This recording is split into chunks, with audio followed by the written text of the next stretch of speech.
Hello friends, स्वागत है आप सबका आपके अपने चैनल वेद एकेडमी में। आज की वीडियो में हम कक्षा 10 सामाजिक विज्ञान अध्याय 4 आपदा प्रबंधन की स्टडी करेंगे। अध्याय 1 की वीडियो हमने ऑलरेडी अपलोड कर दी है। अगर आपने नहीं देखी है तो इस वीडियो के डिस्क्रिप्शन में आपको लिंक मिल जाएगा, जाकर देख सकते हैं। अध्याय 2 और 3 पर हमने वीडियोस नहीं बनाई हैं क्योंकि ये कोरोना के चलते हटा दिए गए हैं। और जो भी आपके थ्योरी वाले पेपर्स होते हैं उनमें आप ज़्यादा से ज़्यादा कैसे नंबर लेकर आएँ, इस पर हमने एक कंप्लीट स्ट्रेटेजी वीडियो बनाई है। अगर आपने वो भी नहीं देखी है तो इस वीडियो के डिस्क्रिप्शन में जाकर आप देख सकते हैं। और चैनल आपने अभी तक हमारा सब्सक्राइब नहीं किया है तो फटाफट चैनल सब्सक्राइब कर लें ताकि जो भी न्यू अपकमिंग वीडियोस आए उनकी नोटिफिकेशन आप तक सबसे पहले पहुंच सकें। तो चलिए फिर वीडियो स्टार्ट करें। आपदा क्या है?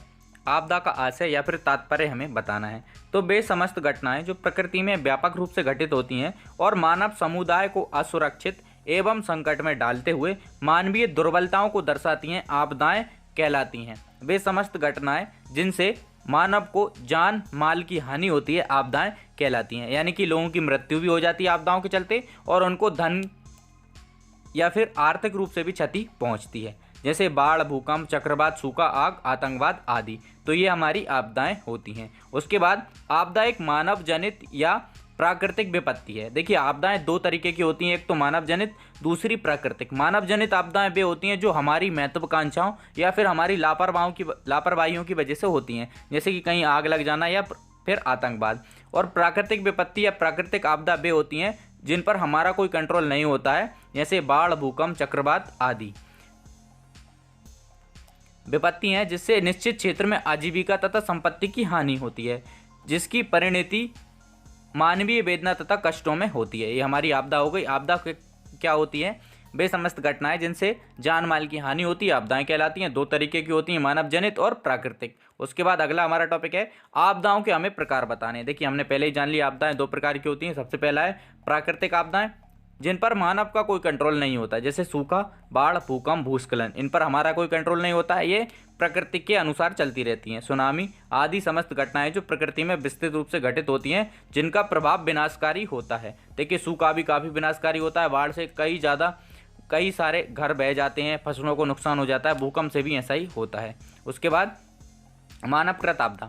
मानवकृत आपदाएं वे होती हैं जो हमारी महत्वाकांक्षाओं या फिर हमारी लापरवाहियों की वजह से होती हैं, जैसे आणविक, जैविक एवं रासायनिक बम विस्फोट आदि।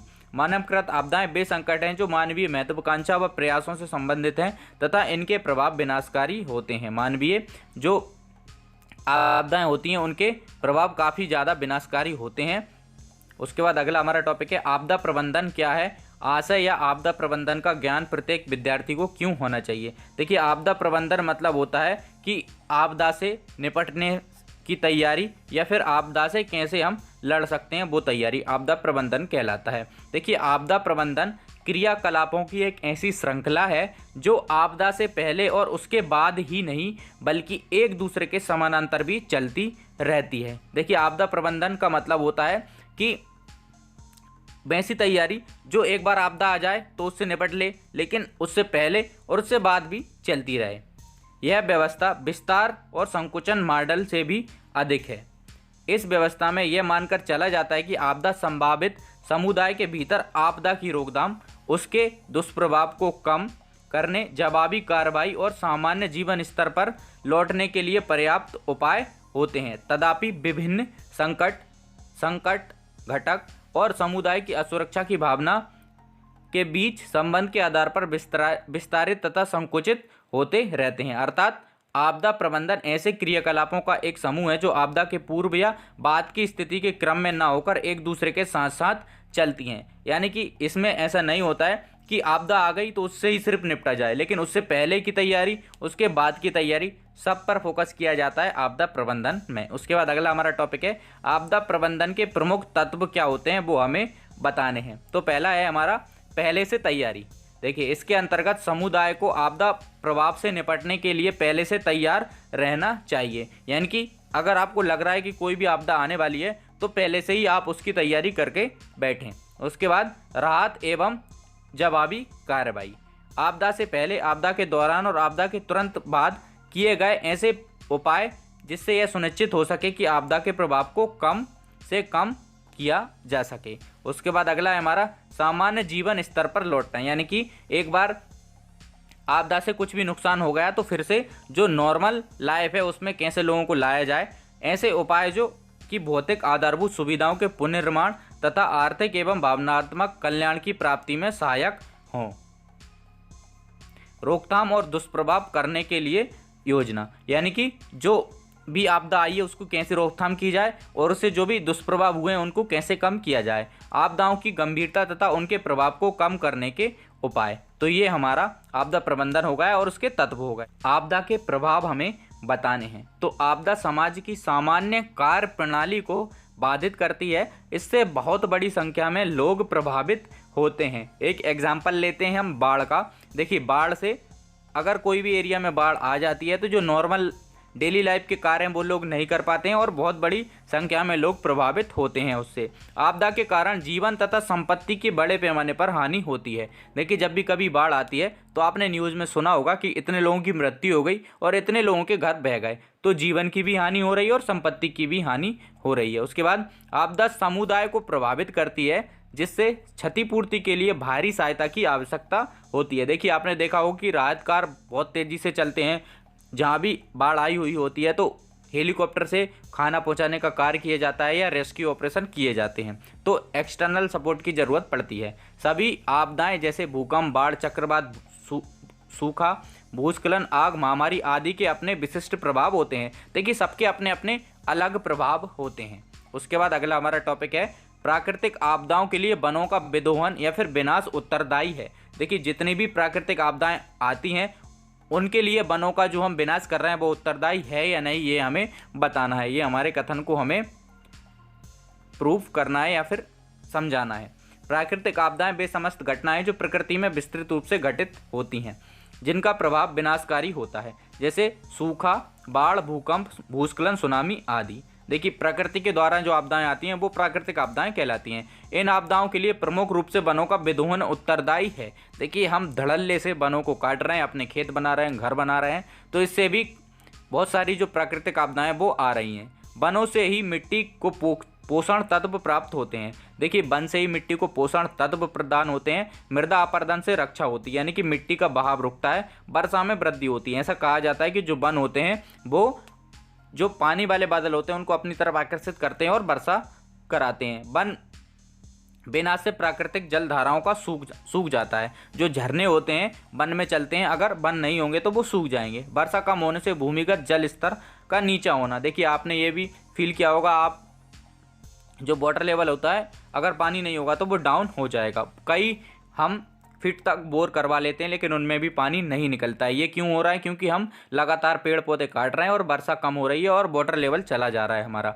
नदियों के जल स्तर का गिरना, जिससे सूखे की प्राकृतिक आपदा का सामना करना पड़ रहा है। तो ये सब कारण है, इनकी वजह से हम कह सकते हैं कि प्राकृतिक आपदाओं के लिए वनों का विनाश काफ़ी ज़्यादा उत्तरदायी है। उसके बाद अगला हमारा टॉपिक है महामारी किसे कहते हैं या फिर महामारी आपदा किसे कहते हैं। तो महामारी को किसी ऐसे रोग या स्वास्थ्य संबंधी अन्य घटना के रूप में परिभाषित किया जाता है जो असाधारण या अप्रत्याशित रूप से बड़े पैमाने पर फैल जाती है। देखिए, कोरोना एक बेस्ट एग्जाम्पल है महामारी का। हमने सोचा नहीं था कि कोई ऐसी बीमारी भी आएगी जिससे हम घरों में कैद हो जाएंगे। तो महामारी एक ऐसी बीमारी होती है जो अचानक से ही इतने बड़े पैमाने पर फैल जाती है कि उसको कंट्रोल करना काफ़ी ज़्यादा मुश्किल हो जाता है। महामारी या प्रकोप की स्थिति तब किसी रोग विशेष से ग्रस्त मामलों की संख्या अनुमान से अधिक हो जाती है। देखिए, हमें अनुमान है कि 100-200 केसेस आएंगे कोरोना के, लेकिन लाखों करोड़ों केसेस आ जाते हैं। तो इस तरीके की जो बीमारी होती हैं वो हमारी महामारी कहलाती हैं। इससे आपातकालीन नियंत्रण करना आवश्यक हो जाता है, उसे तुरंत हमें नियंत्रण करना होता है। तो ये हमारी महामारी हो गई। महामारी के हमें कारण बताने हैं। देखिए, महामारी के प्रमुख कारण विषाणु, जीवाणु या कवक होते हैं। खाद्य पदार्थ एवं पेयजल का प्रदूषित होना, बारिश के मौसम में मच्छरों की वृद्धि होना, पर्यटक एवं प्रवासी लोगों की अत्यधिक भीड़ तथा वातावरण पर प्राकृतिक आपदाओं का प्रभाव भी महामारी का प्रकोप लाता है। तो महामारी के कारण हो गए। महामारी क्या होती है? महामारी एक ऐसी बीमारी होती है या फिर कुछ भी ऐसी घटना होती है जिससे नॉर्मल से कई ज़्यादा अप्रत्याशित रूप से केसेस आने लगते हैं, अप्रत्याशित रूप से लोगों की मृत्यु होने लगती है। यानी कि कोई कंट्रोल नहीं होता है, ना ही उसका इलाज होता है एट ए टाइम। कोई भी बीमारी नई आई है तो उसका इलाज होने में भी, इलाज बनने में भी टाइम लगता है। तो ये हमारी महामारी होती है, यानी कि उम्मीद से कई ज़्यादा। उसके बाद बाढ़ और बाढ़ के प्रभाव और उपाय हमें बताने हैं। तो किसी बड़े भूभाग में किन्हीं भी कारणों से हुआ जल भराव जिससे जनधन की हानि होती है, बाढ़ कहलाती है। देखिए, किसी बड़े भूभाग में कोई भी कारण हो, लेकिन अगर वहाँ पर जल भर रहा है जिससे जनधन की हानि हो रही है तो वो हमारी बाढ़ कहलाती है। जलाशयों में पानी की वृद्धि या भारी वर्षा के कारण नदी के अपने किनारों को लांघना या तेज हवाओं या चक्रवातों के कारण बांधों के फटने से विशाल क्षेत्रों में अस्थायी रूप से पानी भरने से बाढ़ आ जाती है। अब हमें बाढ़ के प्रभाव बताने हैं। तो बाढ़ एक विनाशकारी आपदा है। पहला प्रभाव है हमारा संपत्ति की हानि। देखिए, संपत्ति की हानि होती है बाढ़ से।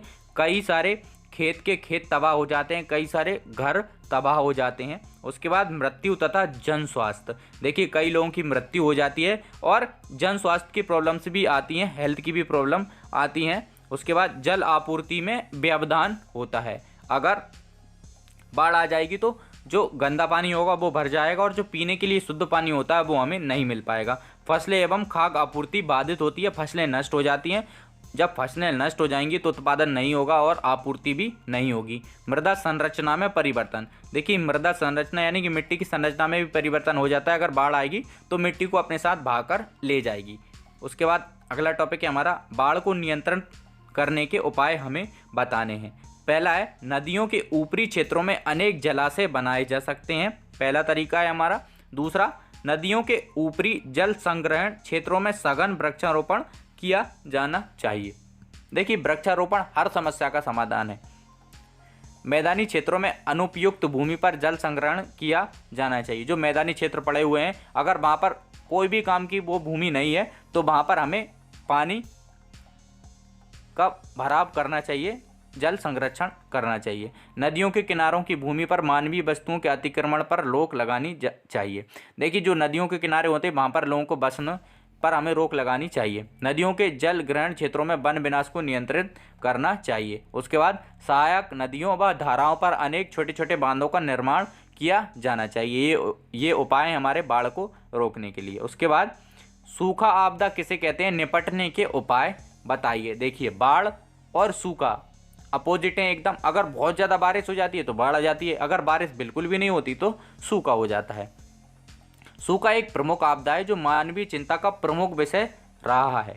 हमारे राष्ट्र में बहुत कम ऐसे क्षेत्र हैं जहां सूखे की समस्या का सामना नहीं करना पड़ता है। हर जगह पर सूखे की समस्या का सामना करना पड़ रहा है अभी हमें। किसी भी क्षेत्र में होने वाली सामान्य वर्षा में 25% या उससे ज़्यादा कमी होने पर सूखे की स्थिति कहा जाता है। मान लीजिए अगर 100 mm बारिश हो रही है और एक साल 75 के समथिंग हुई तो वो सूखे की स्थिति कहलाएगी।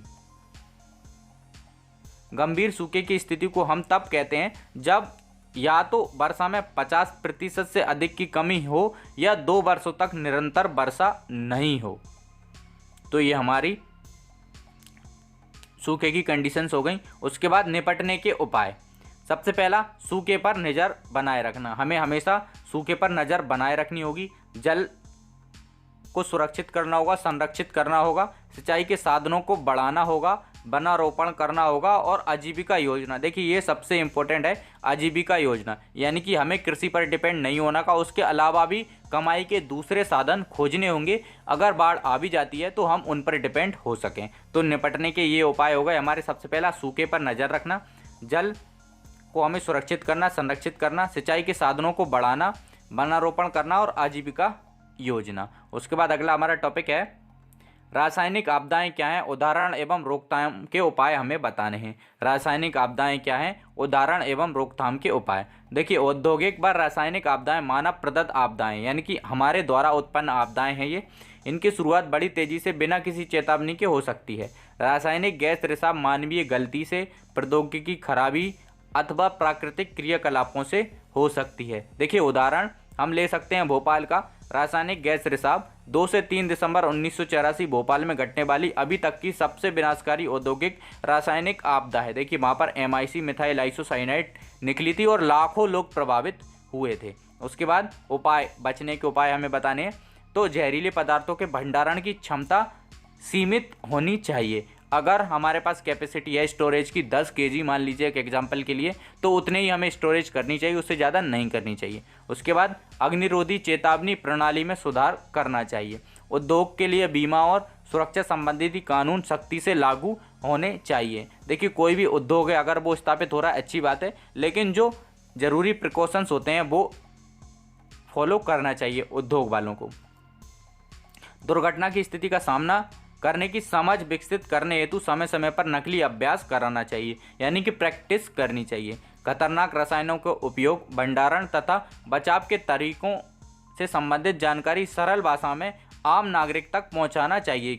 अगर कुछ हो भी जाता है प्रॉब्लम तो उससे कैसे निपटा जाए ये बात लोगों को समझानी चाहिए। तो ये हमारे बचने के उपाय हो गए। उसके बाद अगला है हमारा सामान्य आपदाएं और रोकथाम के उपाय। देखिए जो नॉर्मली आपदाएं होती हैं वो कौन सी होती हैं और उनके हमें रोकथाम कैसे करने होते हैं, या फिर हम उनकी क्षति को कैसे कम कर सकते हैं। सामान्य आपदाएं वे घटनाएं जो दैनिक कार्यों के संपादन के दौरान घटित होती हैं, यानी कि रोज हम जो काम करते हैं उसके दौरान जो आपदाएं घटित होती हैं वो हमारी सामान्य आपदाएं कहलाती हैं एवं क्षति पहुंचाती हैं। जैसे आग लग जाना, सड़क दुर्घटना हो जाना, रेल एवं यातायात दुर्घटना हो जाना, या फिर कोई भी महामारी आ जाना।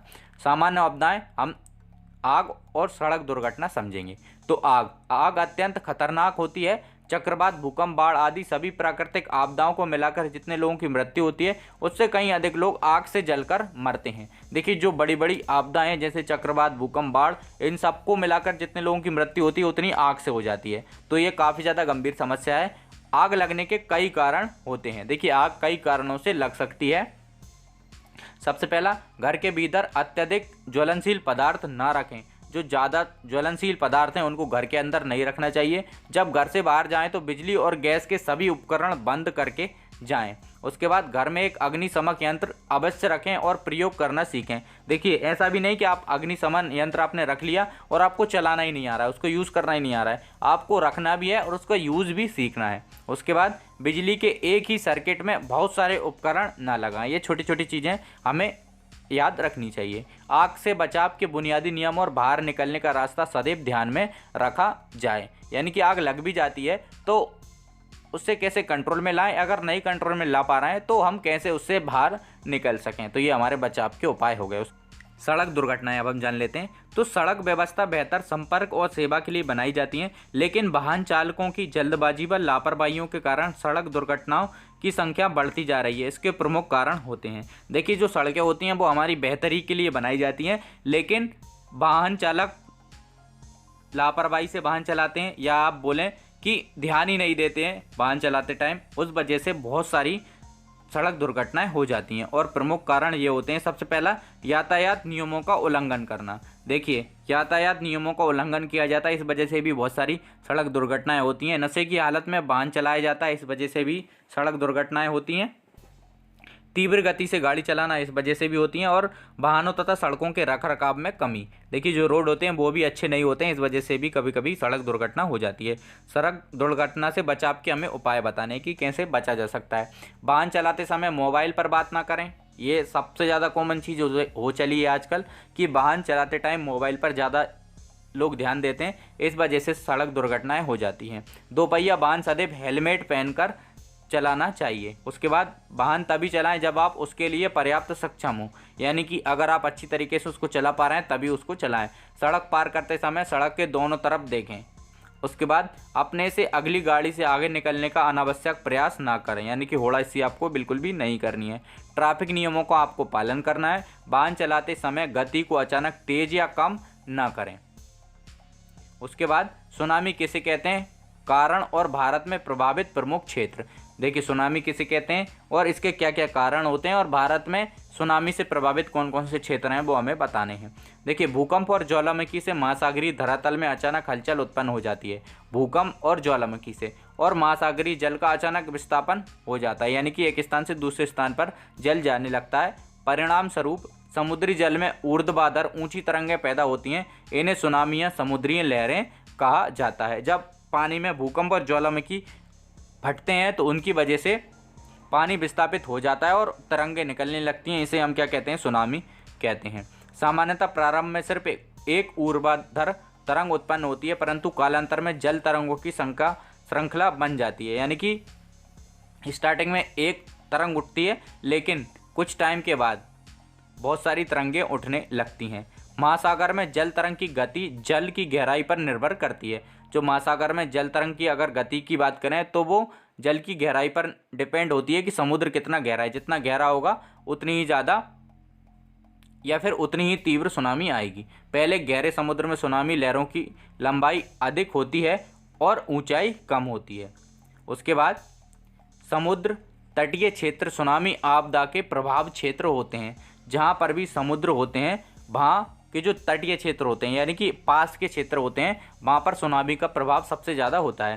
सुनामी आपदा के क्षेत्रों में प्रमुखता तमिलनाडु, केरल, आंध्र प्रदेश, पुडुचेरी और अंडमान निकोबार द्वीप समूह आते हैं। यानी कि वो सब प्रदेश जो समुद्रों के किनारे हैं वो सबसे ज़्यादा प्रभावित होते हैं। अचानक उत्पन्न होने वाली प्राकृतिक आपदाएं हमें बतानी है। देखिए, भूकंप, सुनामी, ज्वालामुखी, भूस्खलन, बाढ़, चक्रवात, बादल फटना आदि ये अचानक प्राकृतिक आपदाएं जो अचानक उत्पन्न हो जाती हैं। उसके बाद आपदाएं मानव जाति एवं पर्यावरण के लिए खतरा हैं, ये हमें बताना है।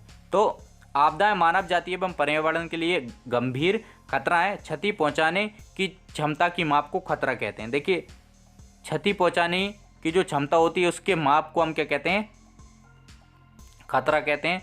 अत्यधिक असुरक्षा एवं संकट बड़े खतरे की वाली आपदा से जुड़े होते हैं। यदि असुरक्षा या संकट बहुत कम है तो आपदा का खतरा भी बहुत कम होता है। संकट और असुरक्षा से आपदा का खतरा उत्पन्न होता है, जिसे मृत्यु होना, चोट लगना या संपत्ति का नुकसान होना हम कहते हैं। देखिए, खतरा को अगर हमें निकालना हो तो खतरे को हम कैसे निकालेंगे? संकट मल्टीप्लाई बाय असुरक्षा डिवाइडेड बाय क्षमता। इस तरीके से हम खतरा को निकाल सकते हैं। आई होप आपको वीडियो पसंद आई होगी। अगर आपको वीडियो पसंद आई तो वीडियो को लाइक, शेयर, चैनल को सब्सक्राइब जरूर करें। एंड तक हमारे साथ बने रहने के लिए धन्यवाद।